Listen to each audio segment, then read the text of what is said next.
My name is Samantha, and I am a person in long-term recovery. I've been in long-term recovery since December 21st of 2011. I was what people typically don't consider to be someone who would become addicted to any substance. I got great grades in high school. I was a varsity cheerleader. I came from a two-parent household. I had everything growing up that I could have needed, everything that I could have wanted. I certainly had all the family support in the world, access to resources, great health insurance. There were all these factors that could have drastically changed my story, and at that time I made a conscious decision to continue to use.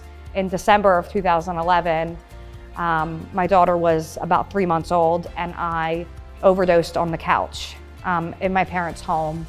And I woke up to a police officer, a paramedic about to Narcan me, and my parents. And that police officer said, "Merry Christmas. I called your probation officer, and we've agreed that you can go to treatment, not jail tonight." And my mother, through tears, said to me, "You're gonna either go to treatment or jail, but you're not gonna live here anymore."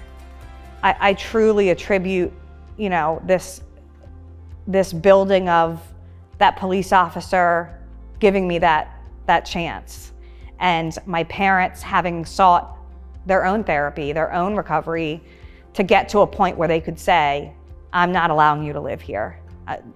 We'll support your recovery, but we're not gonna support this behavior." And the birth of my daughter, that ultimately, those things all came together, and I went to treatment, and something changed while I was in there.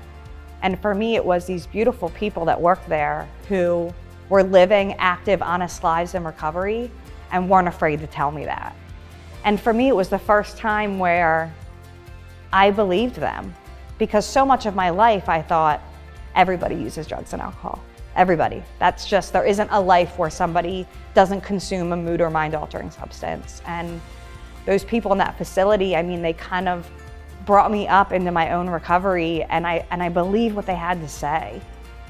If you would have asked someone to describe me in December of 2011, they very likely would have used stigmatizing words such as drug addict, liar, criminal, cheat, manipulator. And now when you ask somebody to describe me, who is Samantha? What has recovery done for her? They're able to say things like, she shows up, she's a mother, she's a wife, she's a great daughter, she's an awesome sister, she is the quirky, fun aunt who wants to spoil you. Some people will say, recovery gave me my life back. But for me, recovery has given me a whole new life. The true gift of recovery, the true gift of what I've been able to do throughout my journey is that feeling of love and connection and unmerited gifts of my life that I have today. That's the real joy, and you can't buy that. You can't package it, you can't, but what I can do is I can freely try to give away that love and that change, because whereas recovery looks different for everybody, the basic point of recovery is connection. And every day I just try to be a better person than I was yesterday. I always end with a quote that somebody gave to me when I was in treatment. It's a C.S. Lewis quote, and they said, "Day by day, nothing changes. But when I look back, everything's different."